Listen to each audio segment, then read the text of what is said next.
നമ്മുടെ കുഞ്ഞുങ്ങൾക്ക് ഫ്രെയിം എടുക്കുമ്പോൾ തീരെ ചെറിയ ഫ്രെയിം എടുക്കാതിരിക്കുക, കുറച്ച് ബിഗ് ഫ്രെയിം എടുക്കുക. കാരണം നമ്മുടെ കണ്ണ് കവർ ചെയ്യുന്ന പോലത്തെ ഫ്രെയിം എടുക്കുക. എന്നും പറഞ്ഞ് ലൂസ് ഫ്രെയിം എടുക്കാനും പാടില്ല, കാരണം ലൂസ് ആകുമ്പോൾ നമുക്ക് ഇളകി പോകാൻ സാധ്യതയുണ്ട്. അത്യാവശ്യം കാഴ്ച മൊത്തത്തിൽ കൂടി പോകുന്ന രീതിയിലുള്ള ഫ്രെയിം എടുക്കുക. തീരെ ചെറിയ ഫ്രെയിം എടുത്താൽ അവർ അതിന് മുകളിൽ കൂടെ നോക്കാനും അവരുടെ കാഴ്ച പുറത്തൂടെ പോകാനും സാധ്യതയുണ്ട്.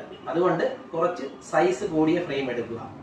അതുപോലെ തന്നെ ഫ്ലെക്സിബിൾ ആയിട്ടുള്ള ഫ്രെയിമോ ഇതുപോലെ ഷെൽ ഫ്രെയിംസോ എടുക്കുക. സ്ട്രോങ് ആയിട്ടുള്ള മെറ്റീരിയൽസ് എടുക്കുക. കാരണം അവർ കളിക്കുന്ന ആൾക്കാരാണ്, അപ്പൊ അവർ ശ്രദ്ധിക്കത്തില്ല.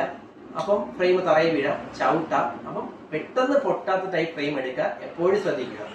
അതുപോലെ തന്നെ വേറൊരു കാര്യം, കുട്ടികൾ ഫ്രെയിമും ലെൻസും ശ്രദ്ധിക്കാറില്ല. അപ്പോൾ ഇടയ്ക്കിടയ്ക്ക് മുതിർന്നവർ ആ ഫ്രെയിമിന്റെ ലെൻസിന്റെ കോട്ടിങ് ഇളകി പോയിട്ടുണ്ടോ, സ്ക്രാച്ച് വീണിട്ടുണ്ടോ എന്ന് ശ്രദ്ധിക്കുക.